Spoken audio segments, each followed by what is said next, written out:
शराबबंदी बिहार में एक बड़ा मुद्दा रहा। अक्सर इस बात की चर्चा होती है कि शराबबंदी से बिहार को क्या मिला, क्या फायदा हो रहा है या नुकसान, या बिहार किसी और नशे के गर्त में जा रहा है। नमस्कार, मैं हूं इंद्र मोहन, आप देख रहे हैं बिहार। यह चर्चा एक बार फिर से इसलिए शुरू हो गई है क्योंकि नीतीश कुमार ने एक नए सर्वे की बात कही। इस सर्वे का जिक्र करने के बाद अब चर्चा इस बात की है कि क्या इस सर्वे के रिपोर्ट आने के बाद नीतीश कुमार यह फैसला ले सकते हैं कि 7 साल पहले जो शराबबंदी पर 1 अप्रैल 2016 को नीतीश कुमार ने पूरे बिहार में शराबबंदी कानून लागू किया था, उसे वापस ले लें। इस बार जो आप मीटिंग कर रहे हैं तो आपसे यही आग्रह करने आए हैं कि भाई जरा ठीक ढंग से पूरे चीज का आकलन करिए। और जो अभी हमने आपको कह दिया, एक एक घर का आकलन करिए, तभी आपको सही मायने में पता चलेगा। इसके पहले 2-3 बार जो आप रिपोर्ट किए हैं तो हम देखते थे वो लिमिटेड एरिया में करते हैं, उसके आधार पर रिपोर्ट दे देते हैं, ठीक नहीं।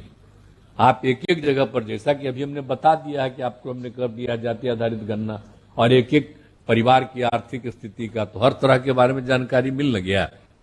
उसी तरह से शराब के बारे में भी ठीक ढंग से लोगों के बारे में जानकारी मिल जाएगी। नीतीश कुमार की बातों में के कई पहलू हैं। एक तो एक नया सर्वे होने वाला है। अब यह सर्वे होगा क्या?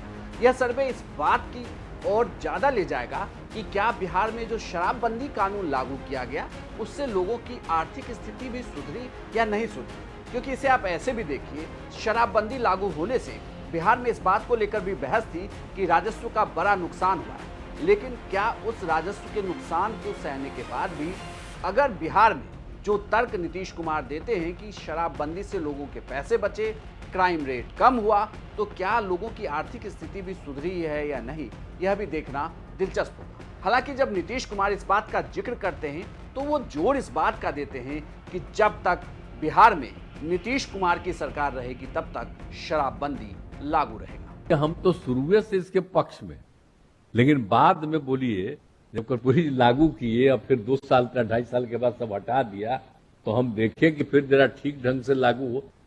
तो जब आप लोगों का डिमांड हो गया तो हम लोग तो लागू कर दिए। आप देख लीजिए कि बिहार में तो हम लोग तो लागू न कर दिए जी। अब 7 साल हो न गया, हम छोड़ने वाले नहीं।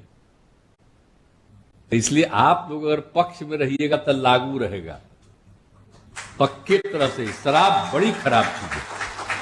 लोग कहता था क्या था, जो शराब पीना छोड़ दिया तो उसके परिवार का जो पैसा बचा तो कितना बढ़िया से बच्चे बच्चियों को पढ़ा रहा और दूसरा सब चीज घर में मिल रहा, नहीं तो पहले कुछ नहीं मिलता था। लेकिन आपके जहन में यह सवाल उठता होगा कि आखिर शराबबंदी से बिहार को क्या फायदा हुआ। शराबबंदी को लेकर कई फायदे हैं जो नीतीश कुमार बार बार गिनाते हैं। बिहार में महिलाओं के खिलाफ पति या ससुराल के लोगों के हाथों घरेलू हिंसा के मामले में 37% की कमी आई। राष्ट्रीय स्तर पर इस तरह के मामले 12% बढ़े। बिहार में महिलाओं के साथ अपराध की दर में 45% की कमी आई है। राष्ट्रीय स्तर पर महिलाओं के साथ अपराध की दर में 3% की बढ़त दर्ज की गई है। शराब पीने के नुकसान को लेकर राज्य में जागरूकता बढ़ी है। सार्वजनिक जगहों पर शराब पीकर उत्पात और हुड़दंग के मामले कम हुए। लेकिन कुछ बड़े नुकसान, जैसे शराबबंदी की वजह से बिहार सरकार को बड़ा राजस्व का नुकसान हुआ है। अभी तक ये कहा जा रहा है कि लगभग अगर आप इसे 2015 में सरकार की कमाई 4000 करोड़ थी तो तब से लेकर अभी तक गिने तो यह नुकसान लगभग 35 से 40 हजार करोड़ के आसपास का है। वहीं मद्य निषेध विभाग का खर्च बढ़ा है। शराबबंदी लागू कराने के लिए इस विभाग को ज्यादा पैसा खर्च करना होता है। बिहार में शराबबंदी कानून लागू होने की वजह से एक अंडरवर्ल्ड का नेक्सस तैयार हुआ है जो इस धंधे को लगातार फल फूल ला रहा है। शराबबंदी के बावजूद बिहार में अनुमानित तौर पर 10,000 करोड़ का काला धन हर साल जमा हो रहा है। शराब की वजह से सड़क दुर्घटना के मामलों को भी जोड़कर देखा जाता है। घोषित तौर पर शराबबंदी के बावजूद बिहार में 2016 में 10,571 लोगों की मौत हुई थी, लेकिन उसके बाद के सालों में अगर देखा जाए तो 2021 को छोड़ दे तो मौतों की संख्या 2016 से लगातार बढ़ी है। बड़े क्राइम भी बिहार में बढ़े।